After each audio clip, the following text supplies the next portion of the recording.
Good morning everyone. आइए start करते हैं अपने आज के लेक्चर के साथ। आज हम लोग पढ़ने वाले हैं chapter number 2 of business environment. So हम बिजनेस एनवायरनमेंट के चैप्टर नंबर बीसीके के चैप्टर नंबर 2 जिसका नाम क्या है बिजनेस एनवायरनमेंट, उसके बारे में पढ़ेंगे। क्या बोलता है बिजनेस एनवायरनमेंट है क्या और कैसे कैसे डील करता है। सो सबसे पहले तो ये नोट डाउन कर लो कि जो चैप्टर नंबर 2 है आपका बहुत ही इंटरेस्टिंग चैप्टर है। प्लस इंटरेस्टिंग होने के साथ साथ इंटरेस्टिंग क्यों है, क्योंकि बड़ा ही स्कोरिंग चैप्टर है। स्कोरिंग मतलब आपके एमसीक्यू बहुत ज़्यादा बनते हैं, तो जब इतना स्कोरिंग है तो इसे इंटरेस्ट से क्यों ना पढ़ा जाए। तो हम लोग पढ़ेंगे बिजनेस एनवायरनमेंट को। बिजनेस एनवायरनमेंट क्या नाम बता रहा है कि किसका एनवायरनमेंट है, ये बिजनेस का एनवायरनमेंट है। तो बिजनेस का एनवायरनमेंट के बारे में पढ़ेंगे। स्टार्ट करते हैं इस चैप्टर को। मैंने जो आपके लाइन्स यहाँ पर लिखी हैं, कुछ लाइन्स हैं आपके की लाइन्स होंगी आपके टॉपिक के अंदर से, बट आपको वो लाइन टू लाइन पढ़ना है।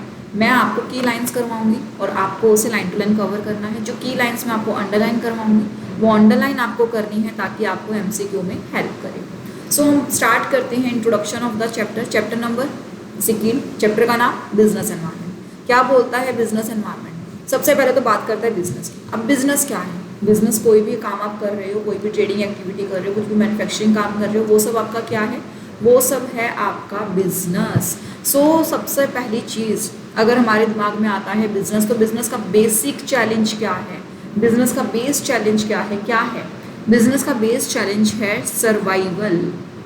सो अगर मैं बोलूँ कि किसी मुझे बिजनेस खोलना है तो सबसे पहला क्वेश्चन मेरे माइंड में क्या आएगा, मेरे माइंड में जो पहला क्वेश्चन आने वाला है वो ये कि क्या कंपनी सर्वाइव कर सकती है।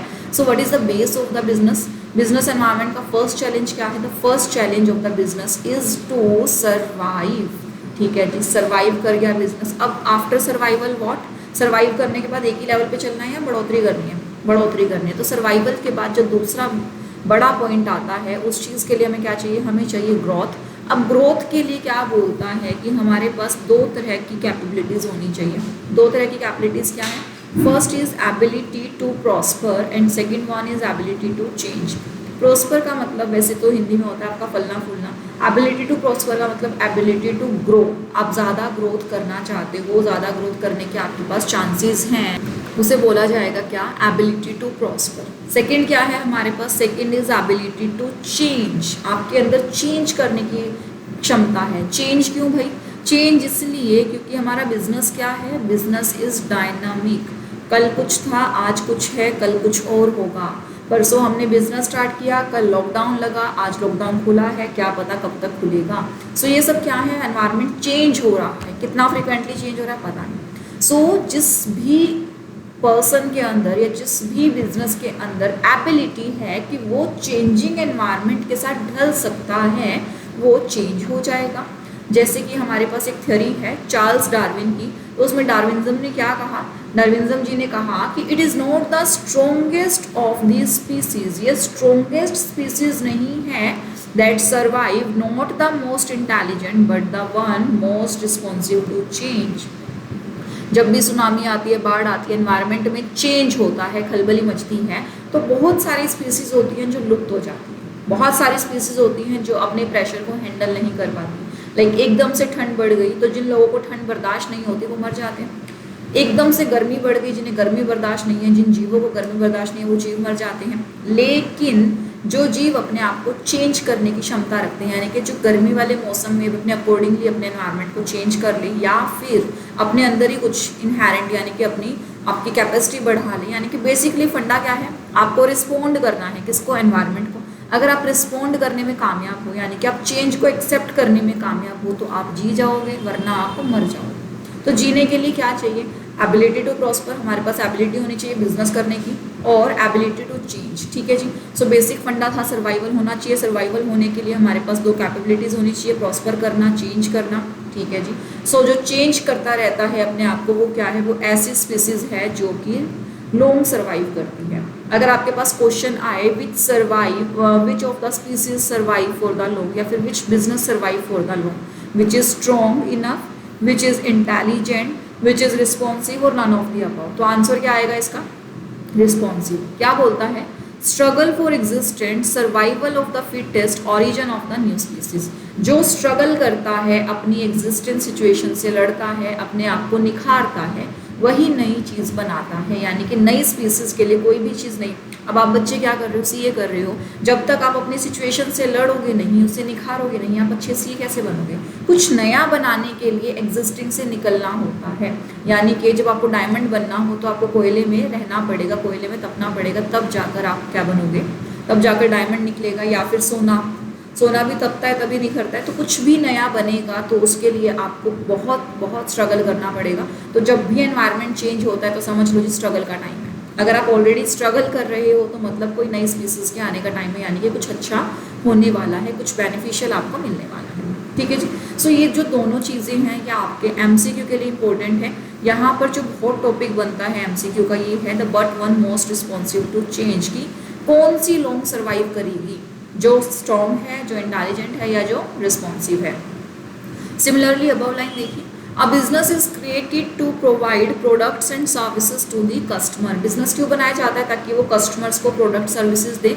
If it can conduct is operation effectively, it owners can run a reasonable return on their investment. So business क्या है? बिजनेस प्रोवाइड करेगा सर्विसेज एंड द प्रोडक्ट्स, बदले में क्या मिलेगा? बदले में आपको रिटर्न मिलेगा, यानी कि बदले में आपको प्रॉफिट मिलेगा। अब इस प्रॉफिट को कमाए रखना है, यानी कि इस प्रॉफिट को जारी रखना है, अपने आप को सर्वाइवल रखना है, तो ये नीचे वाले जो फैक्टर्स हमने पढ़े हैं, यानी कि ability to prosper, ability to change, ये सब आपको अडॉप्ट करने पड़ेंगे। ठीक है जी। चलिए जी, बिजनेस क्या होता है? A business or a firm is an enterprise that provides product or services desired by the customer. Business वो चीज़ है जो कस्टमर के द्वारा मांगे गए प्रोडक्ट्स को देगा, यानी कि कस्टमर की डिमांड को फुलफिल करता है। So which provides products which are desired by the customer or which are not desired by the customer, या फिर which are opposed by the customer? No, which are desired by the customer. Again एक और MCQ। सो इस page के ऊपर अगर आपके MCQ बन सकते हैं तो इस सिंगल स्लाइड से 3 एमसीक्यू आपके बन सकते हैं। ठीक है जी। मैं ये नहीं कहती कि तीनों एमसीक्यू पेपर में आएंगे, बट 3 एमसीक्यू बनाने की पावर रखता है ये इंट्रोडक्शन का आपका पेज। चलिए जी, इसी इंट्रोडक्शन पेज से आगे बढ़ते हैं। आगे क्या बोल रहा है? आगे एक सर्वे किया हुआ है डाटा का। अब ये बोलता है कि हमें बिजनेस का एनवायरनमेंट पढ़ना है, यानी कि हर एक बिजनेस को अपना एनवायरनमेंट पढ़ना है। तो ओवरऑल बिजनेस है क्या, कितने बिजनेस है हमारे पे?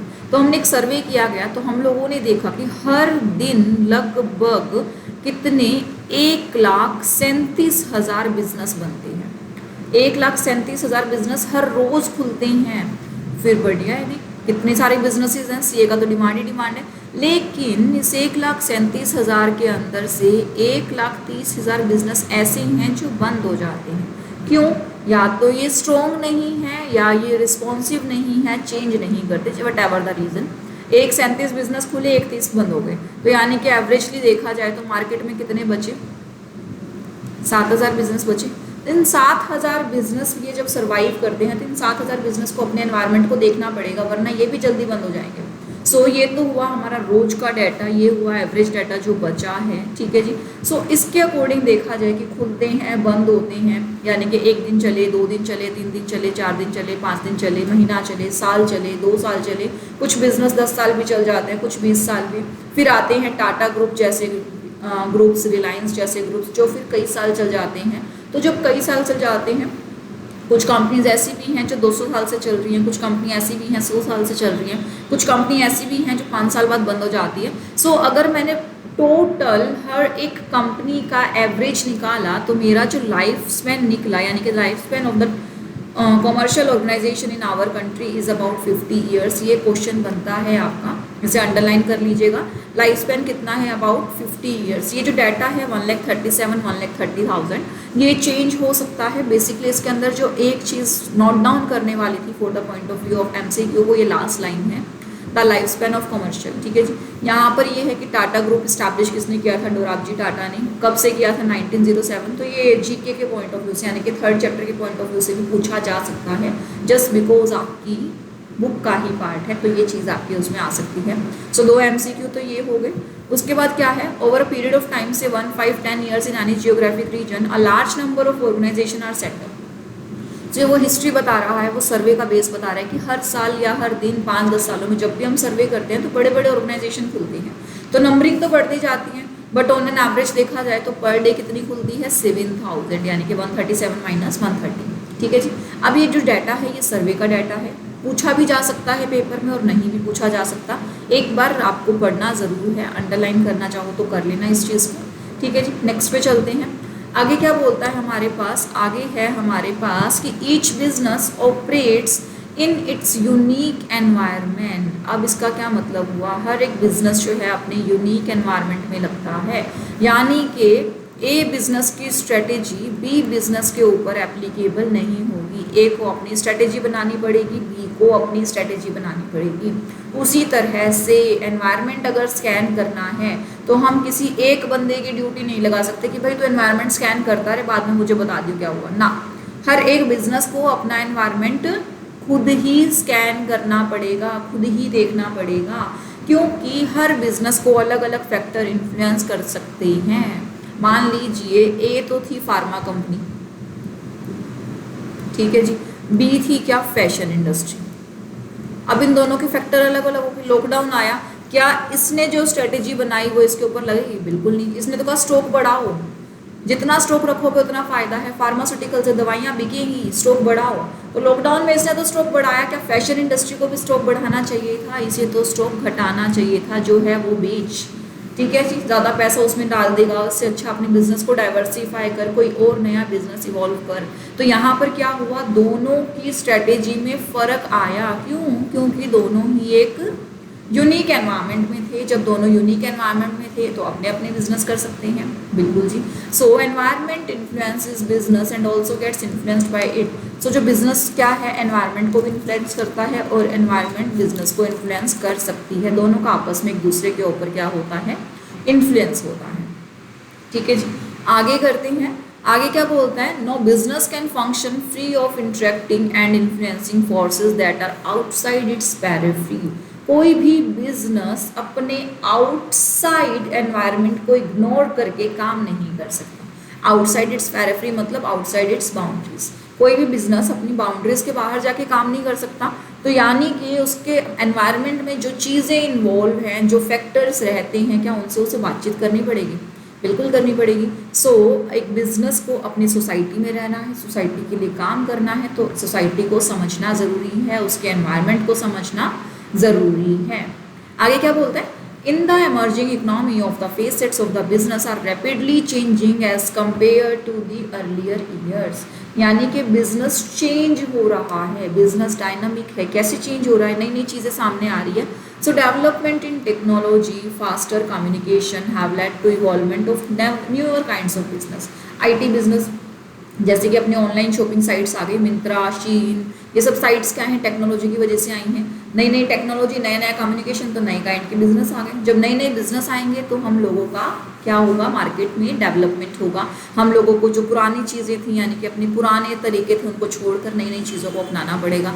आज के टाइम पे क्या हो रहा है, हर कोई बंदा ऑनलाइन पेमेंट करना चाह रहा है, तो आपको फ़ोनपे, गूगल पे, जीपे, पेटीएम, इन सब चीज़ों की फैसिलिटी सामने वाले को देनी पड़ेगी। Concept of business such as online shopping were non existent in yesterday years. यानी कि जब पहले की बात करें तो ऑनलाइन शॉपिंग नहीं थी, बट आज की बात करें तो है। तो मोस्ट ऑफ द बिजनेस अपने आप को कन्वर्ट कर रहे हैं ऑन द ऑनलाइन प्लेटफॉर्म। आगे क्या है, business are conducted through internet and have led to virtual shrinking of physical boundaries between Nations.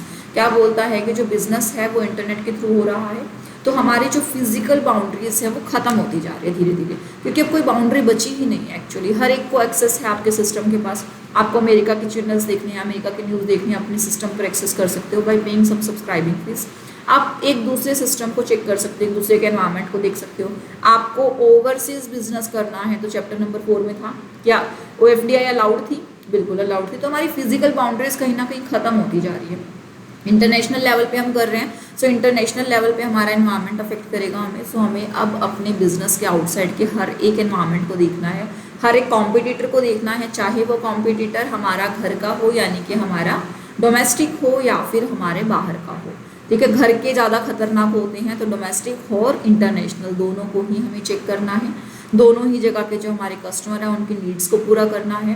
दोनों की गवर्नमेंट पॉलिसीज़ पे नज़र होनी चाहिए कि दोनों की गवर्नमेंट पॉलिसीज़ हमें किस तरह से अफेक्ट कर रही है। सो बेसिकली बिजनेस के बाहर जो कुछ है वो सब हमें अफेक्ट करता है। यानी कि बिजनेस के बाहर एक ब्लैंकेट है, उस ब्लैंकेट में क्या है, सारे चारों तरफ के एनवायरनमेंट है। So what is business environment is a blanket of organization. So business environment is nothing is a blanket of organization, इस लाइन को लिख लीजिएगा। बात करते हैं मीनिंग की। सो बिजनेस एनवायरनमेंट का मीनिंग क्या है? बिजनेस एनवायरनमेंट का मीनिंग है कि business environment is the factor which represent all external factors, forces, conditions that exert some degree of impact on the business decision, strategy, action taken by firm। वैसे तो environment के अंदर आपकी business environment में दो factors include होते हैं।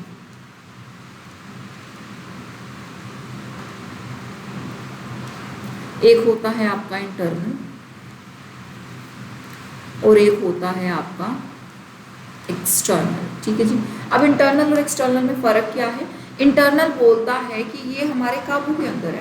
Internal के अंदर क्या आता है? आपके ऑर्गेनाइजेशन का स्ट्रक्चर कैसा है, आपके ऑर्गेनाइजेशन के बिलीफ कैसे हैं, आपका कॉर्पोरेट कल्चर कैसे है, वो सब चीज़ें इंटरनल में आती हैं।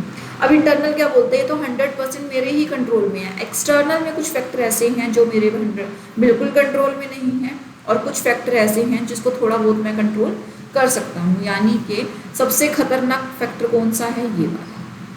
इसके ऊपर ज़्यादा फोकस करना पड़ता है किसी भी बिजनेस को। सो बिजनेस एनवायरनमेंट की जब हम बात करते हैं तो ये रिप्रेजेंट करता है उन सभी फैक्टर्स को जो आउटसाइड द बिजनेस प्रेजेंट है, यानी कि factors in the blanket of a business. मैं बार बार बोल रही हूँ ब्लैंकेट वाली लाइन, क्योंकि ये भी एमसीक्यू के लिए इम्पोर्टेंट है। सो कैसा ब्लैंकेट है, कैसे फैक्टर्स हैं जो कि अफेक्ट करते हैं किसको? बिजनेस के डिसीजन को। आप बिजनेस में जो भी डिसीजन लोगे ये बिजनेस अफेक्ट करेंगे, यानी कि ये फैक्टर अफेक्ट करेंगे आपके बिजनेस को, आपकी स्ट्रेटेजी को, आपके एक्शंस को। इसके लिए एक हमारे पास जो थ्योरी है वो ब्लूक एंड जॉर्ज की भी है। इन्होंने क्या बोला? Environment includes factor outside the firm. जो ये आउटसाइड द फर्म के फैक्टर्स है, ये हमें अपॉर्चुनिटीज भी दे सकते हैं, ये हमें थ्रेट्स भी दे सकते हैं। अपॉर्चुनिटीज मतलब मौका, जिस पे मारना है चौका, यानी कि अपॉर्चुनिटीज ग्रैब करनी है। उसके बाद थ्रेट्स मतलब आपको धमकियां मिलती हैं, यानी कि एनवायरनमेंट आपको धमकी देता है तेरा बिजनेस बंद करा दूंगा। यानी कि एनवायरनमेंट में ऐसी चीज़ें हो रही हैं जो आपके बिजनेस के लिए पॉजिटिव नहीं है, नेगेटिव चीज़ें लेकर आ रही हैं। इन थ्रेट से तो बचना है और मौके पे चौका मारना है। ठीक है जी। Although there are many factors, the most important of the factors are. तो जब हम मार्केट को स्टडी करते हैं तो हमारे फैक्टर्स क्या हैं? अपने कस्टमर को देखो, यानी कि अपनी सोसाइटी को देखो, अपनी इकोनॉमी को देखो, तो socio economic, technological, suppliers, competitor, government. Government ने पॉलिसी बदल दी, गवर्नमेंट एनईपी ले आया, गवर्नमेंट ने क्या किया? इकोनॉमिक रिफॉर्म्स ला ले। गवर्नमेंट ने क्या किया? लिबरलाइजेशन, प्राइवेटाइजेशन, ग्लोबलाइजेशन कर दिया, एलपीजी कर दिया गवर्नमेंट ने। और क्या किया गवर्नमेंट ने फॉरेन एक्सचेंज अलाउड कर दिया, गवर्नमेंट ने एफडीआई अलाउड कर दी। गवर्नमेंट की पॉलिसीज है। अब गवर्नमेंट ने जैसी एफडीआई अलाउड की, लोगों के पास क्या आ गई? अपॉर्चुनिटी आ गई, फॉरेन का पैसा मंगवा सकते हैं। ठीक है।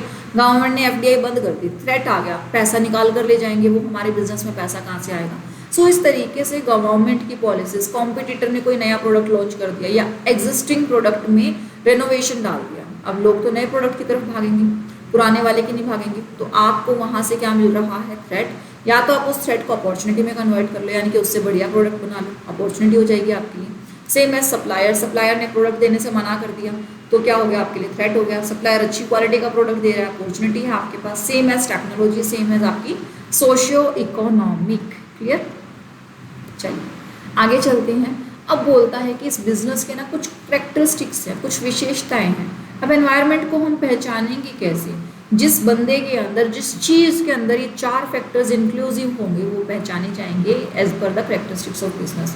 यहाँ पर आपके साइड में जो थर्ड कॉलम है, एज इट इज़ आपकी बुक से उठाए हैं, ये कुछ एग्जाम्पल्स हैं, ये क्लैरिफिकेशन है, यानी कि डिफाइन करते हैं, और ये आपके पॉइंट्स हैं जो करेक्टराइज करते हैं। सबसे पहले क्या बोलते हैं? कॉम्प्लेक्स है। कॉम्प्लेक्स मतलब उलझा हुआ है। बिजनेस एनवायरनमेंट कैसा है? उलझा हुआ है। कॉम्प्लेक्स क्यों है? क्योंकि ये समझ में नहीं आता। कैसे? क्यों समझ में नहीं आता? ये बोलता है कि इसके नंबर ऑफ फैक्टर्स है, बहुत सारी चीज़ें हैं इसके अंदर, जैसे कि इवेंट हो गया, कंडीशन हो गई, और क्या हो गए आपके सोसाइटी हो गई, गवर्नमेंट हो गई, डेमोग्राफिक हो गया, बहुत सारी चीज़ें हैं जिसे हमें पढ़ना पड़ता है, टेक्नोलॉजिकल अपग्रेडेशन हो गया। अब इतनी सारी चीज़ें जब पढ़नी पड़ती है ना, मेरे ना दिमाग में घुसती नहीं है सारी बातें, कंफ्यूज हो जाती हूँ मैं। So it is difficult to comprehend at once factors constituting a given environment. यानी कि एक चीज़ तो एक बार में मैं कर लेती हूँ, एक एनवायरनमेंट को तो एक बार में मैं समझ लेती हूँ, लेकिन जब मैं सबको इकट्ठा करती हूँ तो खिचड़ी सी पक जाती है, समझ में नहीं आता क्या करना है। सो एनवायरनमेंट का कुछ ऐसा है, समझ में नहीं आ रहा कि क्या करना है।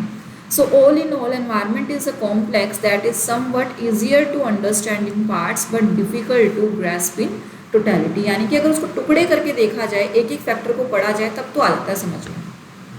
एनवायरनमेंट तो बट सब कुछ मिलाकर है ना, तो जब सब कुछ मिलाकर देखा जाए तो मेरे समझ में नहीं आता, तो वो क्या है, तो वो डिफ़िकल्ट टू ग्रैस्प है, यानी कि मुश्किल है उसको उठाना। ठीक है जी, चलिए जी आगे करते हैं। क्या बोलता है, जैसे कोल्ड वार अमंगस्ट कंट्रीज और changing in international tax laws और कॉम्प्लेक्स टू अंडरस्टैंड और respond to for a business. क्या बोलता है, लाइक जब भी आपके यहाँ पे कोल्ड वार चल रही होती है, कुछ भी चल रहा होता है, तो सबसे पहले बिजनेस पे अफेक्ट आता है। अब बिजनेस को समझ में नहीं आता कि बिजनेस करे या ना करे, जैसे कि पबजी बैन हो गया था, पबजी चले या ना चले, हालांकि वो दोबारा से स्टार्ट हो गया।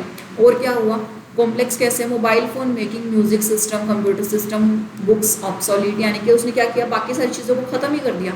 अब सिर्फ एक क्या चल रहा है, मोबाइल चल रहा है। कैसे आया, क्योंकि एनवायरनमेंट कॉम्प्लेक्स था, बहुत सारे फैक्टर्स उसके अंदर इंक्लूड हुए।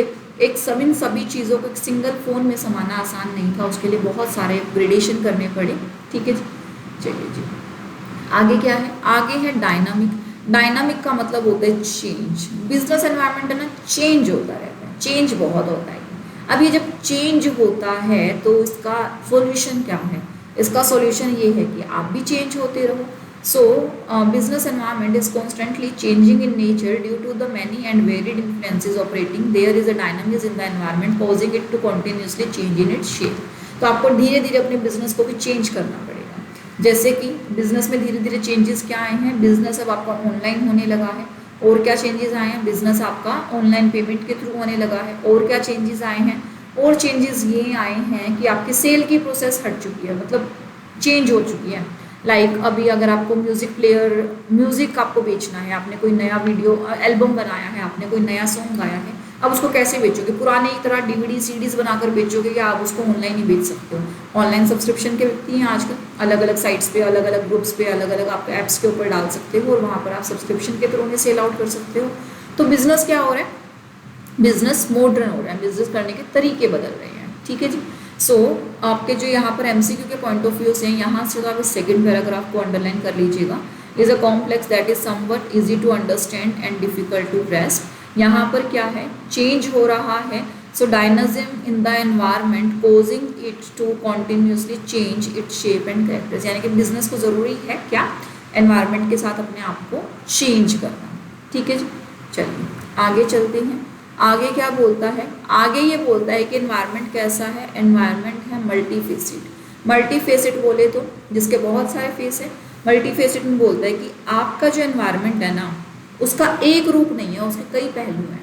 लाइक बहुत सारे फेसेस हैं जिसके, यानी कि मल्टी फेसेस, यानी कि मल्टी फेस हैं, उसके पहलू ज़्यादा हैं।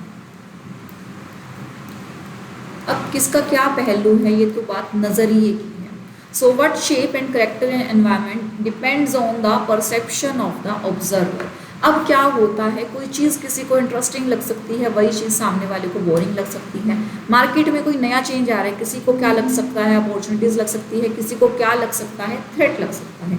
तो वो उसके अपने नज़रिए की बात है, वो अपनी सिचुएशन के अकॉर्डिंग चीज़ों को देख रहा है। तो क्या बोलता है कि मार्केट में जब भी चेंज आता है, कोई भी नई डेवलपमेंट होती है, वो अलग अलग लोग अलग अलग तरीके से देखते हैं।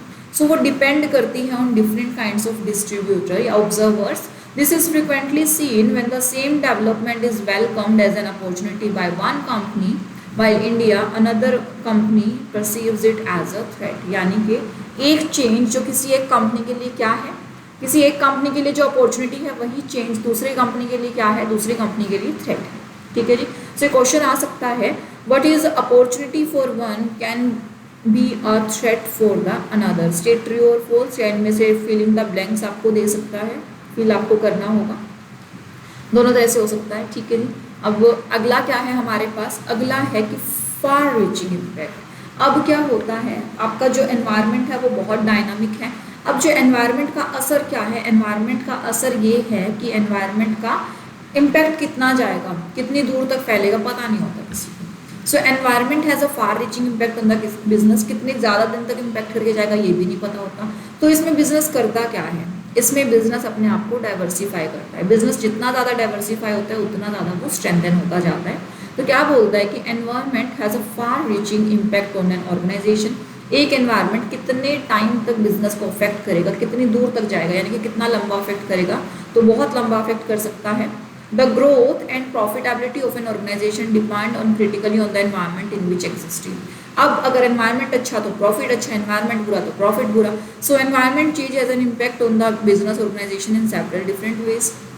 ये तो पक्की बात है कि एनवायरनमेंट अफेक्ट करता है। इससे बचा कैसे जा सकता है? इससे बचा ऐसे जा सकता है जी, आप कॉन्ग्लोमरेट डाइवर्सिफिकेशन कर लो। याद है कॉन्ग्लोमरेट डाइवर्सिफिकेशन मतलब जिसका आपस में कोई लेना देना नहीं है। टेक्सटाइल कंपनी जाकर मिक्स हो रही है आपकी फूड कंपनी से, फूड मैन्युफैक्चरिंग कंपनी से, या फिर आपकी हो रही है फैशन इंडस्ट्री से जाकर मर्ज हो रही है, राशन किराने वाली दुकान से, यानी कि आपस में कोई लेना देना नहीं है, एक दूसरे से कोई लिंकअप नहीं है, बट फिर भी हम बिजनेस कर रहे हैं। जैसे कि हमारा आदित्य ग्रुप हो गया, जैसे हमारा रिलायंस हो गया, इन्होंने क्या किया, इन्होंने कई काम छेड़ रखे हैं, बहुत बिजनेस कर रखे हैं। तो एक अगर फैक्टर उनको अफेक्ट करता है तो दूसरा फैक्टर उनको क्या देता है, इनकम देता है। जैसे पतंजलि हो गया, उसका फार रीचिंग इम्पैक्ट है, उसने एनवायरनमेंट से लड़ने के लिए सारी चीज़ों को कंट्रोल किया हुआ है, कंट्रोलेबल फैक्टर्स हैं उसके पास। क्लियर है जी? सो ये जो चारों पॉइंट है, चारों पॉइंट आपके एमसीक्यू के लिए इंपॉर्टेंट है। ये जो मेन पॉइंट्स हैं आपके, यानी कि जो ये फार रीचिंग इम्पैक्ट, मल्टीफेस है, ये भी पूछ सकता है पेपर में कि इन तीनों में से बताओ, या 4 ऑप्शन देगा, उन चारों में से 3 ऑप्शन तो होंगे आपके करेक्टरिस्टिक्स के, एक कोई और होगा, बताओ कौन सा करेक्टरिस्टिक्स नहीं है, या फिर 3 कोई और टॉपिक होंगे, एक करेक्टरिस्टिक्स का पार्ट होगा और पूछेगा कि बताओ कौन सा करेक्टरिस्टिक्स है। ठीक है, इस तरह से ये काम कर सकता है। ठीक है जी। उसके बाद क्या बोलता है, उसके बाद बोलता है कि आपके बिजनेस एनवायरनमेंट की इम्पोर्टेंस भी है। इम्पोर्टेंस है मतलब काम का है, कैसे काम का है, एनवायरनमेंट को समझा, देखा, परखा, जैसे ही एनवायरनमेंट को समझोगे आपके पास आएंगी अपॉर्चुनिटीज़ या थ्रेट्स। मार्केट में एनवायरनमेंट देख रहे हो, हाँ चेंज हो रहा है, चेंज हो रहा है, या तो अपॉर्चुनिटी लेके आएगा या थ्रेट लेकर आएगा। अगर लाया है अपॉर्चुनिटी तो बिजनेस को देगा डायरेक्शन फॉर ग्रोथ, कि तुम ग्रोथ कर सकता है इसमें। थ्रेट भी लेकर आया है तो आपको थ्रेट से बचाना है, आपको अपने बिजनेस को ग्रो करना है, तो या तो आप थ्रेट को बचा लो या फिर अपने बिजनेस को मेंटेन कर लो at a same level. So threat पहले पता चल गया तो बिजनेस मेंटेन किया जा सकता है, अपॉर्चुनिटीज पता चल गई तो डायरेक्शन फॉर ग्रोथ लिया जा सकता है। ठीक है जी। अब आप चाहे ग्रो करो चाहे अपने बिजनेस को सेम लेवल पर बना के चलो, जब आप अपॉर्चुनिटीज़ और थ्रेट्स के बारे में नॉलेज गेन करते हो तो आपको कंटिन्यूसली नॉलेज मिलती है, यानी कि कंटिन्यूसली आप एनवायरनमेंट लर्न करते रहते हो। तो इस चीज़ को क्या बोलते हैं, कॉन्टिन्यूस लर्निंग। मार्केट में क्या चेंज आ रहा है, आपके पास सब कुछ अपडेटेड खबरें रहती है, तो आप कॉन्टिन्यूसली अपने आप को अपडेटेड रखते हो, यानी कि आप कॉन्टिन्यूस लर्निंग करते हो। आगे क्या बोलता है, जिस बिजनेस के पास सारी इन्फॉर्मेशन होती है वो राजा होता है।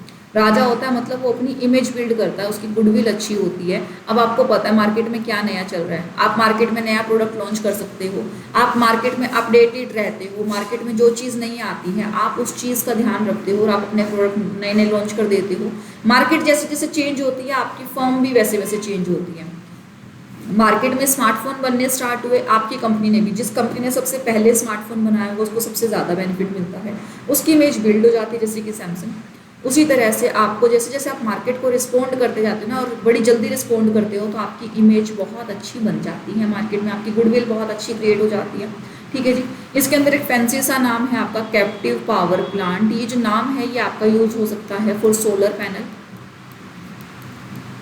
या फिर जनरेटर काइंड ऑफ चीज़, जो आपको मतलब आर्टिफिशियल पावर देने के काम आती है। ठीक है, जैसे आपको इलेक्ट्रिसिटी जनरेशन के लिए काम आती है। सो एक आर्टिफिशियल नाम है, ये एक फैंसी नाम है आपके इन्वर्टर टाइप सिस्टम का, सोलर पैनल या generation system, generator system, generation नहीं जनरेटर सिस्टम। ठीक है जी। चलिए उसके बाद अगला क्या है, अब इमेज बिल्डिंग हो गई, नए नए प्रोडक्ट डालोगे। नए नए प्रोडक्ट किसके लिए डालोगे, कॉम्पिटिटर से टक्कर लेने के लिए। तो आप जब अपडेटेड रहोगे तो आपको अपने कंपटीशन की पूरी खोज खबर रहेगी, तो आप अपने कॉम्पिटिटर को अपना फ़ायदा नहीं उठाने दोगे, यानी कि आप कंपटीशन जीत जाओगे, आप कॉम्पिटिटर को बीट करने में कामयाब हो जाओगे अगर आप एक्टिव हैं, अगर आप बिजनेस को ध्यान से देखती हैं। ठीक है जी। अगर आप बिजनेस के लिए एक्टिव ही नहीं है, चलो छोड़ो, जाने दो, बिजनेस जैसे चल रहा है चलता रहेगा, हमें क्या करना है। तो ना तो आप इमेज बना पाओगे, ना ही आप कंपटीशन को बीट कर पाओगे। सो कंपटीशन को बीट करने के लिए क्या ज़रूरी है, ज़रूरी है कि आप मार्केट में एक्टिव रहें, अपडेटेड रहें। ठीक है जी। सो ये था हमारे पास कुछ पॉइंट्स जो हम लोगों ने अपने फर्स्ट लेक्चर के अंदर पढ़े हैं, कवर किए हैं। इन चीज़ों को लाइन टू लाइन आपको पढ़ना है, मैंने आपको ओवरव्यू के थ्रू ये बताया है। आप इसे लाइन टू लाइन पढ़िएगा। कोई दिक्कत है, कोई चीज़ नहीं समझ में आती है तो आप मुझसे पूछ लीजिएगा। ठीक है जी, थैंक यू।